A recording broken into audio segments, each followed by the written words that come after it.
Kita masih kembali diberi kekuatan, kesehatan, hidayah serta taufik dari Allah Jalla wa'ala, sehingga kita bisa kembali menghadiri pengajian rutin Senin pagi di Masjid Manarul Ilmi di Komplek Pondok Pesantren Tunas Ilmu di Desa Kedung Buluh, Purbalingga ini. Kita berharap semoga Allah Subhanahu wa taala berkenan untuk melimpahkan kepada kita semuanya ilmu yang bermanfaat, sehingga bisa kita amalkan sebagai bekal untuk menghadap kepada Allah Jalla wa Ala. Allahumma amin. Salat dan salam semoga senantiasa tercurahkan kepada junjungan kita Nabi Agung Muhammad sallallahu alaihi wasallam, kepada keluarganya, sahabatnya dan umatnya yang setia mengikuti tuntunannya hingga di akhir nanti. Ibu-ibu yang kami hormati dan juga segenap pendengar serta pemirsa yang dirahmati oleh Allah Azza wa Jalla, alhamdulillah hari ini kita bisa melanjutkan pembahasan tentang fikih doa dan zikir. Kali ini kita memasuki serial nomor 179, melanjutkan tema yang sudah kita awali pada pertemuan sebelumnya, yaitu bacaan zikir sore. Kali ini kita akan masuk ke bagian yang kedua. Di antara wirid yang dicontohkan oleh Nabi kita Muhammad sallallahu alaihi wasallam untuk kita baca di sore hari adalah bacaan wirid yang mirip sebenarnya dengan bacaan wirid yang di pagi hari, hanya ada sedikit perubahan, ya, hanya sedikit perubahan. Dan kalau kita sudah hafal zikir pagi, insya Allah lebih mudah untuk menghafalkan zikir sore ini, yaitu membaca wirid berikut 1 kali. Berapa kali, Bu? 1 kali. Dan ini bacaannya pendek, tapi kandungannya sangat dalam, yaitu sabda Nabi sallallahu alaihi wasallam, Allahumma bika amsayna wa bika asbahna. Kalau di pagi hari bagaimana, Bu? Allahumma bika asbahna wa bika amsayna. Jadi cuma ubah apanya? Urutannya saja. Kalau di pagi hari yang di depan apanya? Asbahna. Kalau di sore hari yang di depan amsayna. Allahumma bika amsayna wa bika asbahna wa bika nahya wa bika namut. Ini enggak ada perbedaannya. Wa bika nahya wa bika namut sama, pagi maupun sore. Perbedaan berikutnya adalah wa ilaikal masir. Kalau di pagi hari apa, Bu? Wa ilaikan nusyur. Ya. Walaupun maknanya mirip, akan tetapi ada perbedaan redaksi, ya. Wa ilaikal masir. Ini yang disebutkan dalam hadis riwayat Bukhari dalam kitab beliau Al-Adabul Mufrad dan dinilai sahih oleh Syekh Al-Albani. Apa terjemahannya? Allahumma bika amsayna, ya Allah, dengan pertolonganmu kami memasuki waktu sore. Nah, karena ini zikir sore, makanya yang didahulukan kalimat napa? Amsayna. Kalau zikir pagi tadi apa yang didahulukan? Asbahna, karena pagi hari. Wabika asbahna, dan dengan pertolonganmu pula kami memasuki waktu pagi.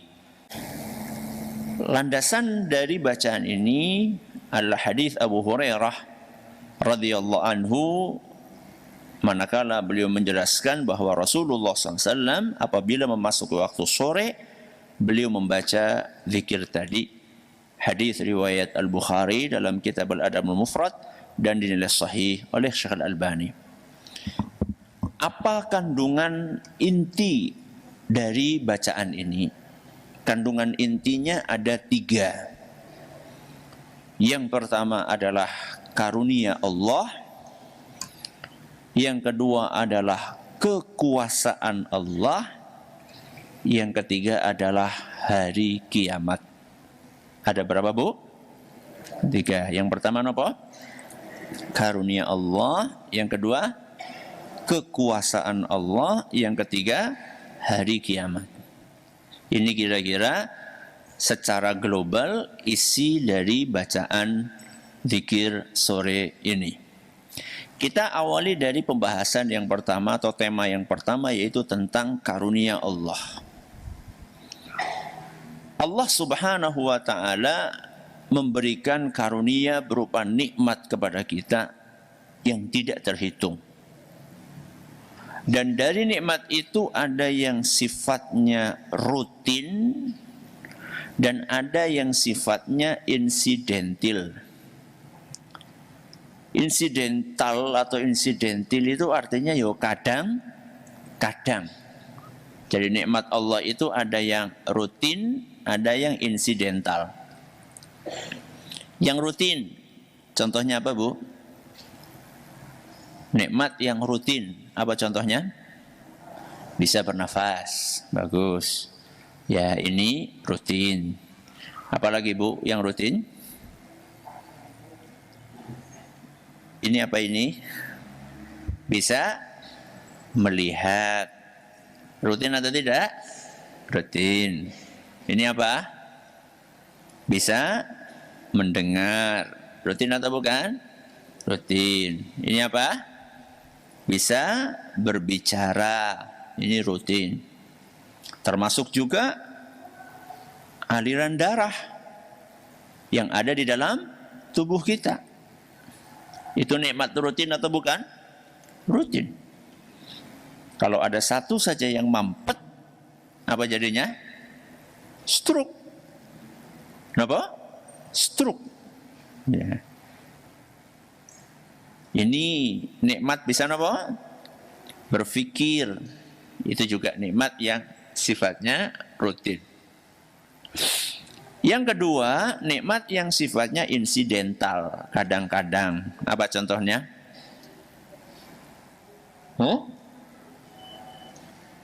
Dapat arisan. Kenapa? Dapat arisan. Apa itu rutin? Jenengan ikut arisan setahun, dapatnya berapa kali? Ya sekali, satu putaran. Kalau pesertanya 12, arisannya tiap bulan, berarti cuma sekali. Sisanya 11 nonton. Nonton apa? Nonton temannya dapat arisan. Ya, ini nikmat yang insidental. Anak lahir itu nikmat sifatnya apa? Insidental. Ya. Dan macam-macam. Masih banyak contoh-contoh nikmat yang sifatnya insidental. Nah, biasanya orang itu lebih ingat nikmat yang rutin apa yang insidental? Hah? Jangan lebih ingat bisa bernafas apa dapat arisan? Padahal bisa jadi nikmat yang rutin itu lebih berharga daripada apa? Yang insidental. Sekarang saya tanya, lebih berharga mana? Jenengan bisa bernafas apa dapat arisan? Jenengan milih dapat arisan terus orang bisa ambekan? Atau bisa ambekan tapi nggak dapat arisan? Pilih yang mana? Dua-duanya ya. Itulah manusia. Ya. Saking rutinnya mendapatkan nikmat sampai kadang-kadang dia itu lupa. Dan gara-gara nggak dapat nikmat yang insidental, jadi lupa dengan nikmat yang sifatnya rutin. Padahal nikmat yang sifatnya rutin itu bisa lebih berharga daripada yang insidental. Jenengan ngarep-ngarep pengen dapat arisan. Besok Sabtu, misalnya arisannya hari apa? Sabtu. Jenengan sudah berdoa kepada Allah. Biasanya orang tahajud, ujuk-ujuk apa? Tahajud. Minta ya Allah, moga-moga ngesuk oli arisan. Mudah-mudahan besok dapat arisan. Terus berdoa. Biasanya keluar rumah nggak pernah baca doa. Ini baca apa? Doa. Biasanya setoran sama bendahara nggak pernah baca Bismillah. Sikim baca apa? Bismillah. Dengan harapan apa? Namanya yang keluar ketika dikocok. Begitu dikocok keluar ternyata bukan kita yang keluar. Kecewa apa mboten? Kecewa. Dan kadang-kadang kecewanya ini sampai berminggu-minggu. Sampai berminggu-minggu, sampai dia melupakan bahwa nikmat Allah yang selalu diberikannya secara rutin itu justru lebih berharga dibandingkan dapat arisan. Apa tadi contohnya?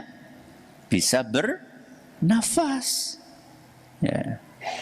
Mungkin saja Allah Subhanahu wa taala memang sengaja untuk tidak memberikan arisan kepada jenengan saat itu. Mbok kesenangan terus ambekane mandek. Saking bahagianya berhenti bernafas. Akhirnya sama Allah, sudahlah. Biar bisa bernafas aja, sementara jangan dikasih arisan. Mungkin ya. Nah, dari nikmat-nikmat yang sifatnya rutin itu salah satunya adalah yang disebutkan di dalam zikir tadi. Allahumma bika napa? Amsayna wa bika asbahna. Oh ya, kita belum baca ya. Ayo kita baca dulu. Ya, saya dulu nanti jenengan baca. Allahumma bika amsayna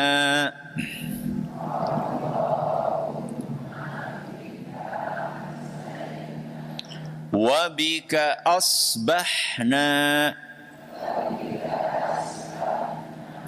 وَبِكَ نَحْيَا وَبِكَ نَمُوتُ وَإِلَيْكَ الْمَصِيرُ.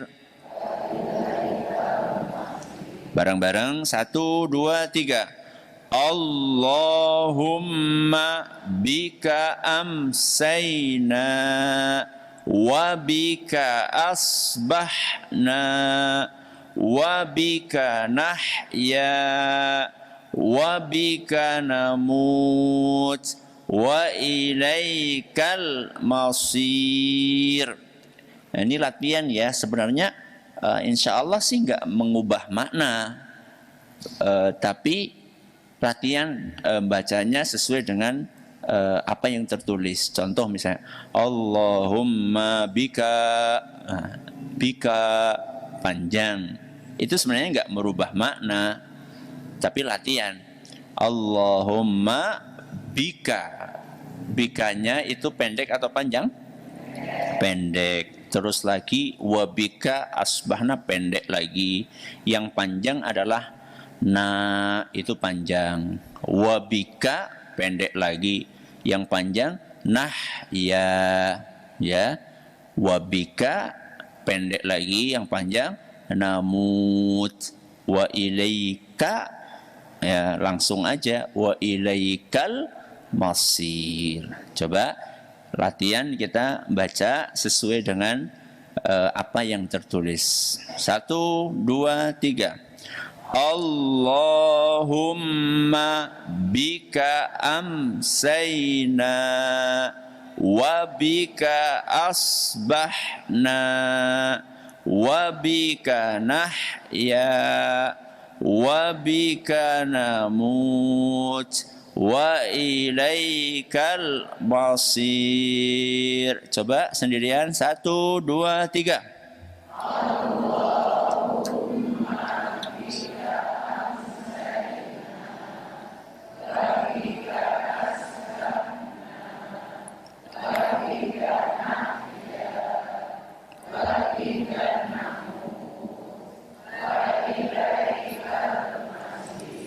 Bagus. Jadi kembali kepada pembahasan tentang poin yang pertama tentang karunia Allah. Salah satu karunia Allah yang sifatnya rutin, yang sering kita lupakan adalah Allahumma bika amsayna wa bika asbahna. Yaitu diberi kesempatan oleh Allah bisa menjumpai waktu sore, asbahna bisa menjumpai waktu pagi. Itu nikmat. Jadi ketika kita masih diberi oleh Allah kesempatan untuk ketemu dengan waktu pagi dan sore, itu artinya kita sedang dikasih kesempatan oleh Allah untuk menambah amalan. Alhamdulillah masih bisa hidup sampai sore ini, habis sholat asar. Pripun? Zikir. Alhamdulillah masih dikasih umur oleh Allah sampai menjumpai waktu pagi. Maka bersyukur dengan membaca zikir. Ya. Jadi ini adalah poin yang pertama, mengingatkan kita dengan nikmat-nikmat Allah sehingga kita terpacu untuk lebih banyak bersyukur. Yang kedua, poin yang disampaikan di dalam zikir ini adalah kekuasaan Allah. Apa Bu? Kekuasaan Allah. Dari mana kita ambil kesimpulan itu? Dari kalimat wabika nahya wabika namut. Dengan kekuasaan-Mu lah ya Allah kami hidup, dan dengan kekuasaan-Mu lah kami mati. Ya. Hidup itu ada yang sifatnya memang betul-betul hidup, sebelumnya berada di perut ibunya, terus terlahir ke muka bumi, berarti muncul kehidupan atau manusia baru. Ini hidup. Atau juga hidup itu bermakna bangun. Bangun dari apa? Tidur. Bangun dari tidur. Bayi terlahir ke muka bumi dengan kekuasaan Allah. Manusia bangun dari tidur juga dengan kekuasaan Allah. Oke, sekarang kita pindah mati. Kami mati. Mati ini juga bisa bermakna mati dalam arti menghembuskan nafas terakhir. Inna lillahi wa inna ilaihi rajiun, wafat. Atau mati itu juga bisa bermakna tidur. Ya. Makanya coba ketika kita bangun tidur, doanya apa?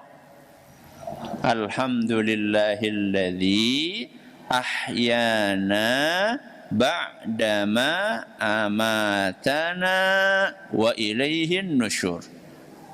Coba kalau jenengan lihat terjemahan dari doa ini, alhamdulillah, segala puji bagi Allah, alladzi ahyana, yang telah menghidupkan kami, ba'dama amatana, setelah mematikan kami. Berarti pas tidur tadi kita apa? Mati. Kenapa kok tidur itu dikatakan mati? Karena orang yang tidur memang mirip dengan orang yang mati. Miripnya di mana, Bu?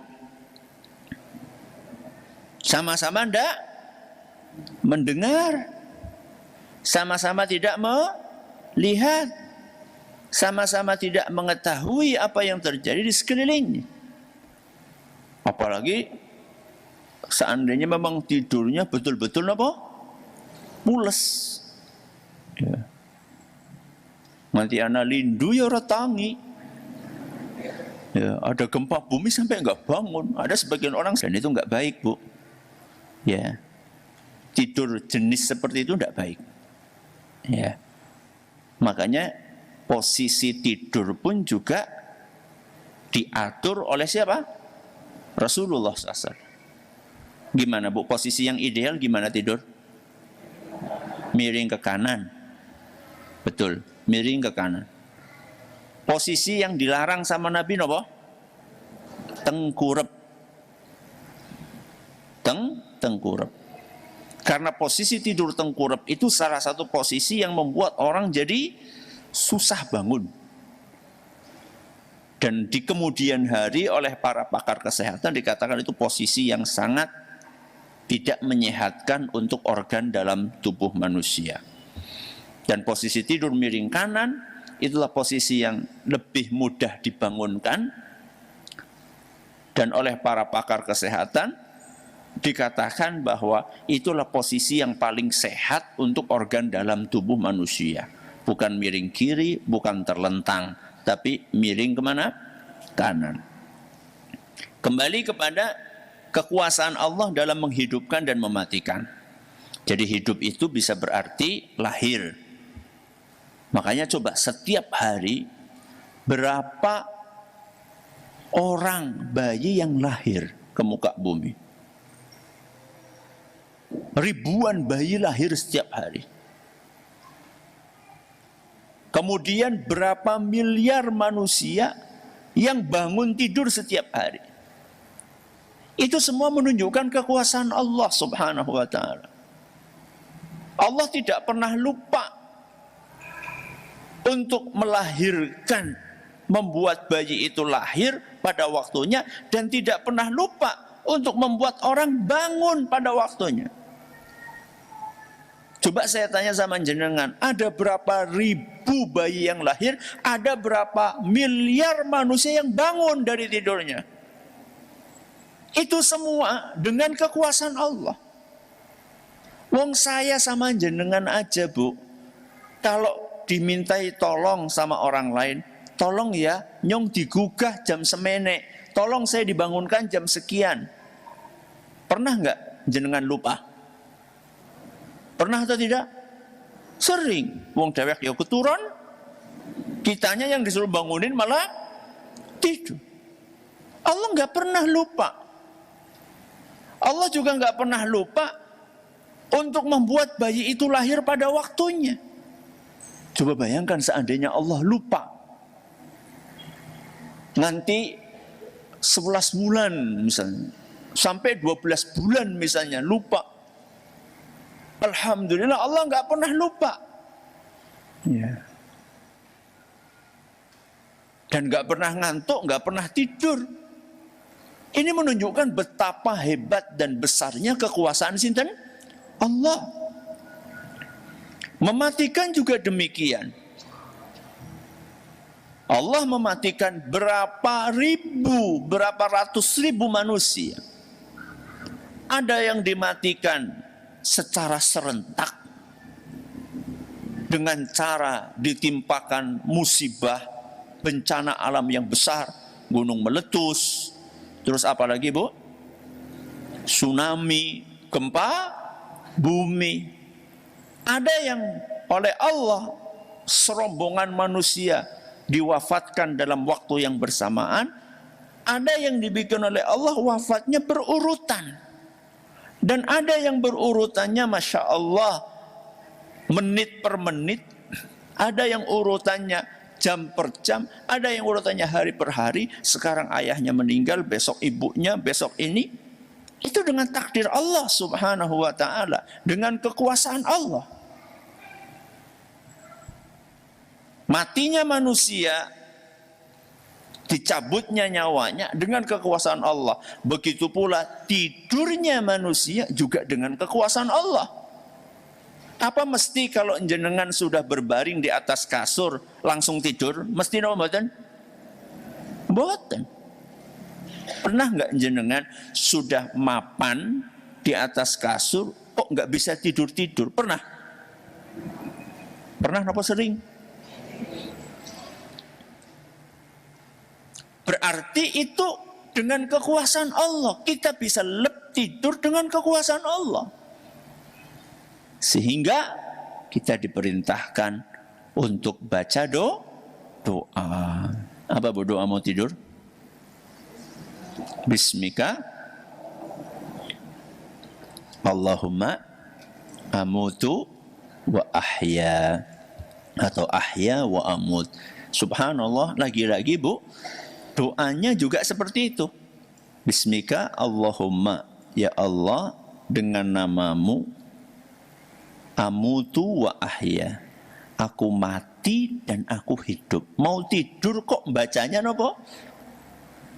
Mati dan hidup. Ya. Karena memang tidur itu mirip dengan apa? Mati. Dan tidak sedikit juga orang yang tidur terus nopo? Bablas.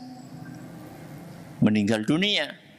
Begitu dibangunkan ternyata sudah tidak bernafas. Ada juga orang yang seperti itu. Ini semua menunjukkan kekuasaan Allah yang luar biasa. Nah, kekuasaan Allah yang luar biasa ini diharapkan bisa menumbuhkan di dalam hati kita pengagungan kepada Allah.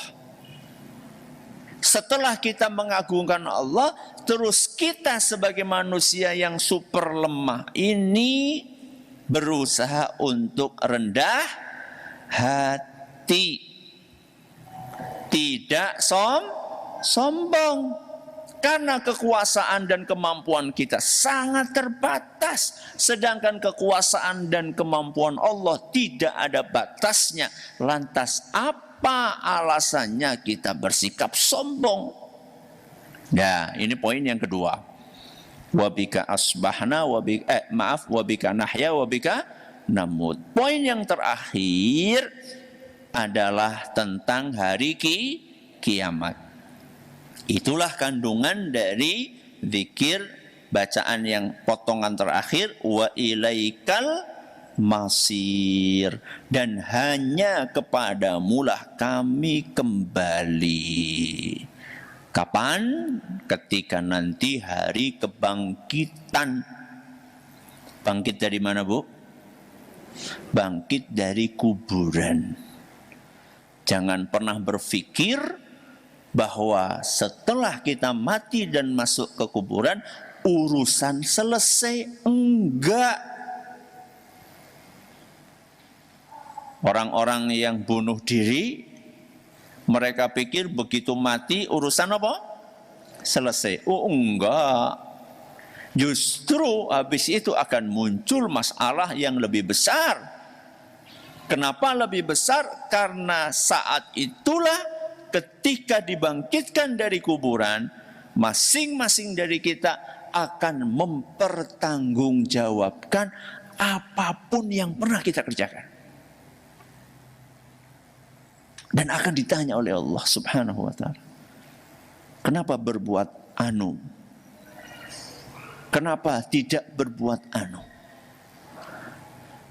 Kenapa menggunjing tetangga?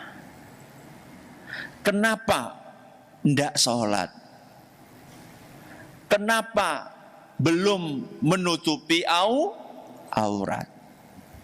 Kenapa pakai jilbabnya kalau kapan? Pas ngaji tok nyapu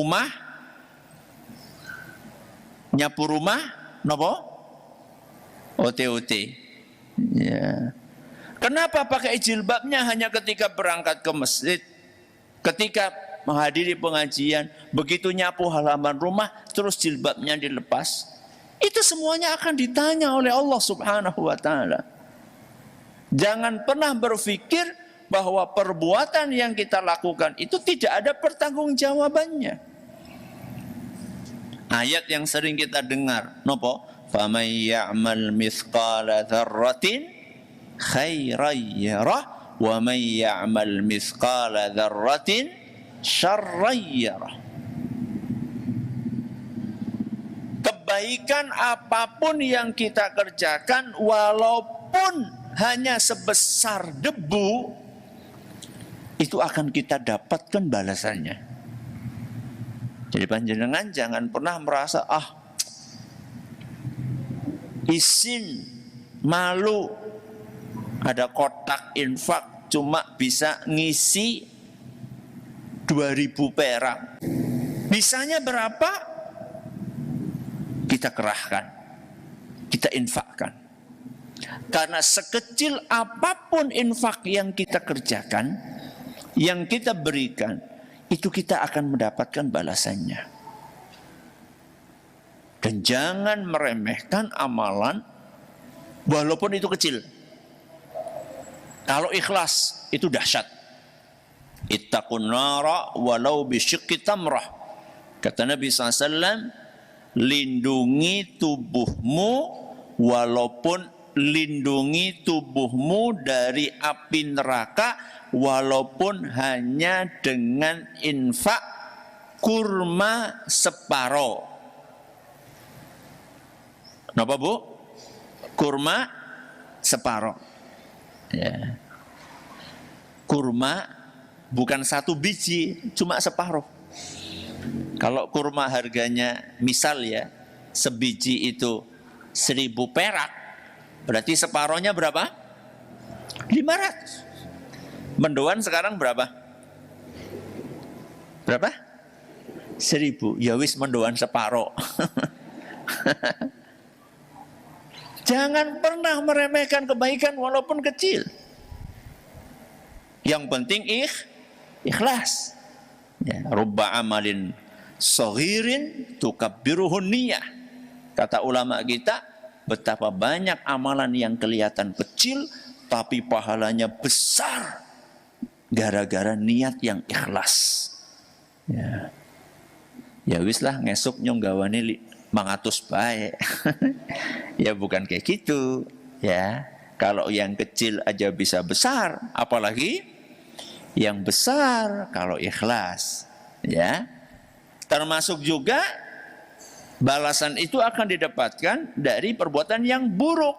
Faman ya'mal mithqala dzarratin khairan yarah, itu kebaikan. Sebaliknya dosa. Wa may ya'mal mithqala dzarratin syarran yarah. Syarra, keburukan, dosa, maksiat.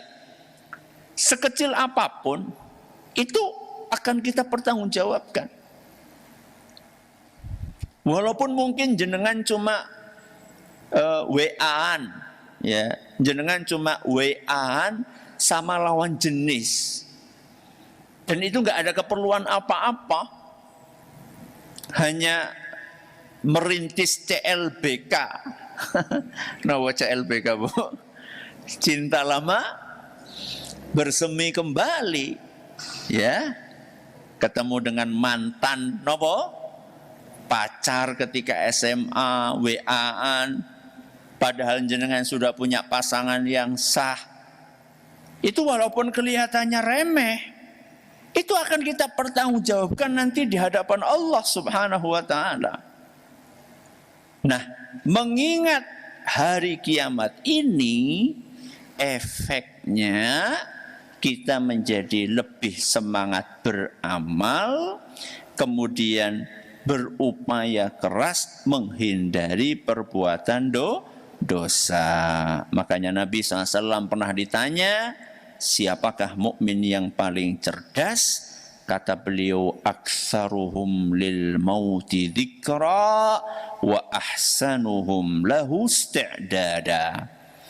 Orang yang paling cerdas adalah orang yang paling sering mengingat kematian dan yang paling baik persiapannya untuk menghadapi kematian tersebut.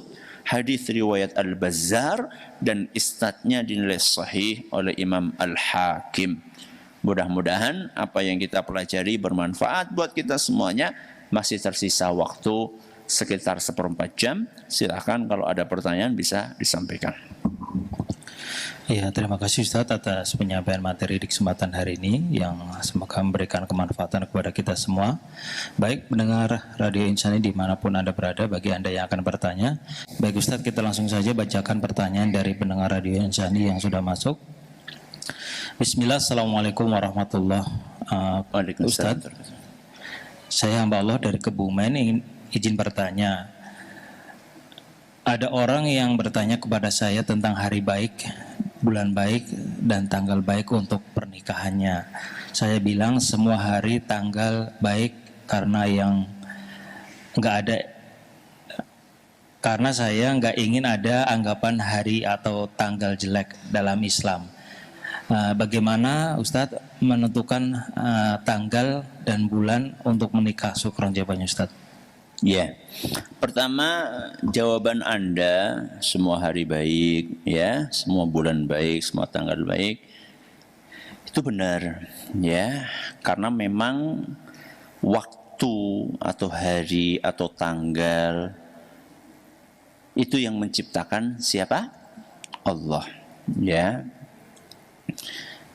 Jadi kebaikan itu bukan kembali kepada hari atau tanggal, tapi kembali kepada apa yang kita lakukan di hari dan tanggal itu. Saya ulangi, kebaikan itu bukan ditentukan hari atau tanggal, tapi kebaikan hari itu ditentukan apa yang kita lakukan di hari dan tanggal itu. Sehingga kalau yang kita lakukan adalah kebaikan, hari itu adalah hari yang baik buat kita. Tanggal itu adalah tanggal yang baik buat kita.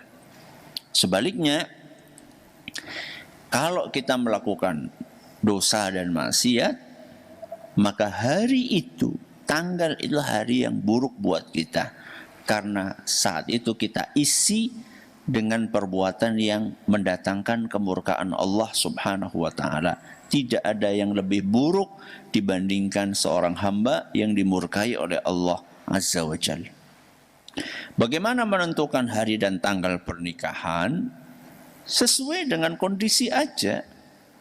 Disepakati antara mempelai laki-laki dan perempuan. Mempelai putra, mempelai putri, sepakati. Sesuai dengan kesibukan masing-masing. Jadi menentukan tanggal pernikahan itu bukan dengan mencari di primbon, ya, disesuaikan dengan weton, bukan. Tapi sesuai dengan kondisi, Anda saat itu kosong atau tidak, ada tugas atau tidak. Kemudian juga disesuaikan dengan penghulunya. Penghulunya bisa enggak hari itu, ya. Jadi menentukannya adalah dengan dimusyawarahkan, melihat kesempatan atau kesibukan masing-masing. Ya, silakan. Ya, kita lanjut pertanyaan berikutnya Ustaz dari pendengar dan juga pemirsa Roja TV yang bertanya. Bismillah, Assalamualaikum Ustaz. Waalaikumsalam warahmatullahi wabarakatuh. Saya hamba Allah mau bertanya, sebelum tidur saya selalu membaca doa dan juga berusaha tidur menghadap kanan.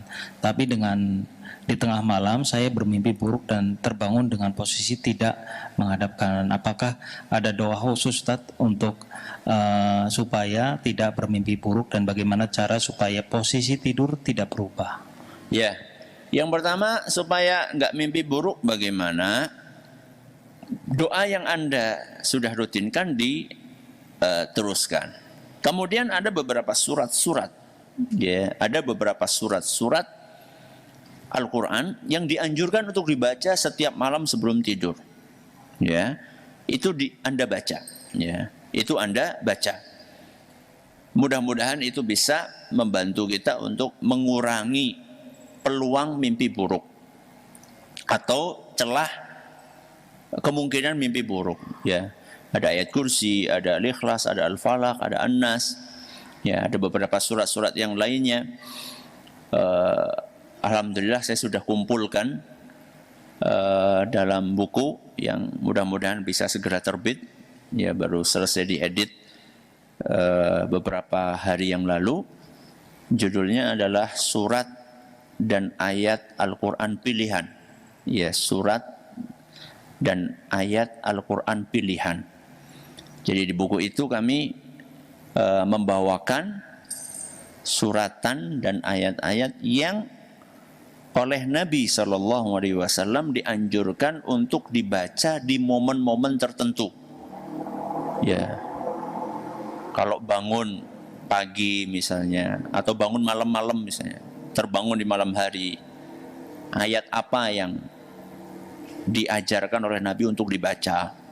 Ketika bangun pagi, ayat apa yang dianjurkan oleh Nabi SAW untuk dibaca. Ketika zikir pagi, habis subuh, apa yang dianjurkan untuk dibaca. Ketika sholat Jumat, apa yang seyogyanya dibaca. Dan macam-macam. Ya, momen-momen itu saya bawakan.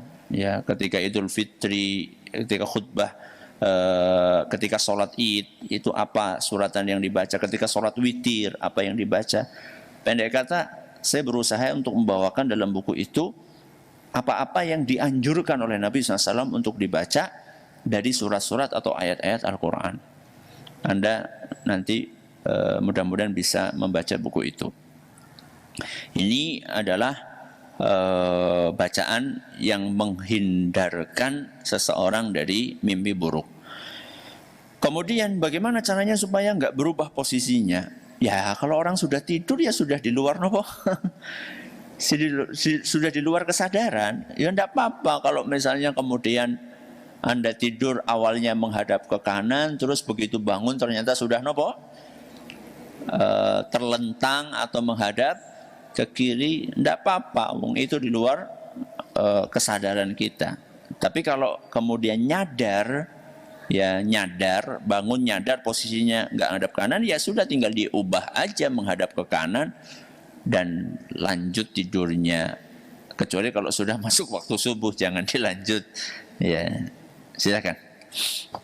Ya, terima kasih Ustaz atas jawabannya. Kita lanjut pertanyaan berikutnya. Assalamualaikum Ustaz. Waalaikumsalam warahmatullahi wabarakatuh. Hamba Allah di Boyolali yang bertanya, adakah doa khusus untuk suami yang sudah meninggal dan amalan yang bermanfaat bagi suami untuk suami saya yang sudah meninggal? Syukran Ustaz. Doa khusus setahu kami tidak ada. Ya doa umum aja. Allahumma gfir lahu, terus apa? Warhamhu wa'afihi wa'fu anhu, ya. Ini doa yang bisa dibaca untuk siapapun orang yang meninggal yang kita sayangi, ya, keluarga-keluarga dekat kita, suami, istri, anak, ya, bisa membaca doa tersebut. Kalau amalan khusus sedekah, ya, Anda bisa sedekah atas nama suami Anda. Maksudnya Anda bersedekah dengan niat mudah-mudahan ini menjadi amal jariah dari suami Anda. Termasuk juga menyambung silaturahim, ya, menyambung silaturahim, ya, dengan kerabat yang merupakan yang dahulunya disambung oleh suami Anda.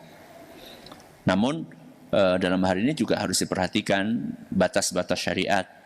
Ya, kalau memang itu bukan mahram Anda, ya diperhatikan batas-batas syariatnya. Bisa juga itu disambung oleh anak Anda, ya. Misalnya itu bapak-bapak, ya anak Anda yang Anda perintahkan untuk bersilaturahim atau berkunjung kepada teman dari suami Anda, itu juga bisa. Anda yang nyuruh, Anda dapat pahala. Ya, Anda yang nyuruh, Anda dapat pahala. Ya, wallahu a'lam. Silakan. Ya, terima kasih Ustaz atas jawabannya. Kita lanjut pertanyaan dari pendengar Radio Insani yang bertanya. Bismillah, Assalamualaikum Ustaz. Waalaikumsalam warahmatullahi wabarakatuh.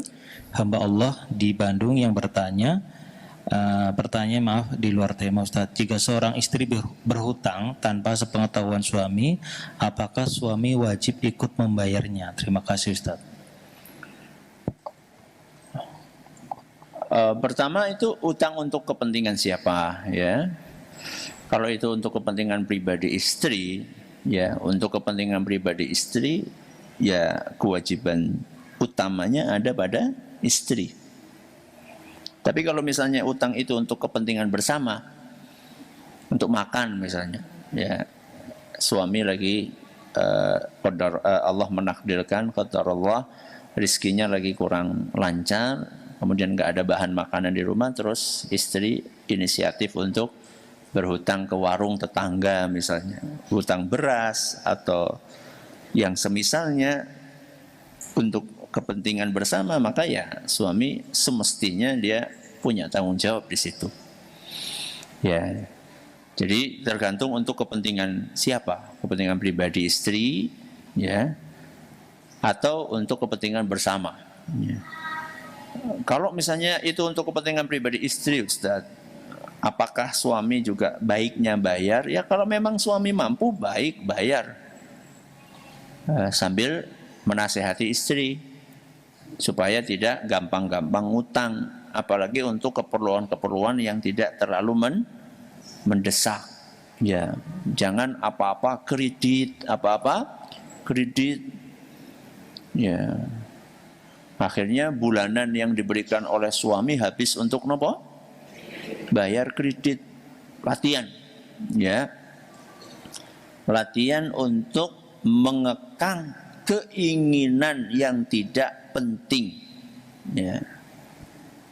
Apalagi di zaman ini penawaran-penawaran di media sosial itu sangat menggiurkan. Ya, di situs-situs belanja di internet itu mereka nggak terlalu mikir Anda itu perlu atau tidak dengan barang yang dia tawarkan. Mereka nggak mikir. Mereka mikirnya bagaimana dapat duit yang banyak. Sehingga orang-orang yang kerjaannya setiap hari buka situs, ya, belanja, ya macam-macam lah. Situs belanja kan macam-macam. Ada Shopee, ada apa lagi? Lazada, ada apa lagi?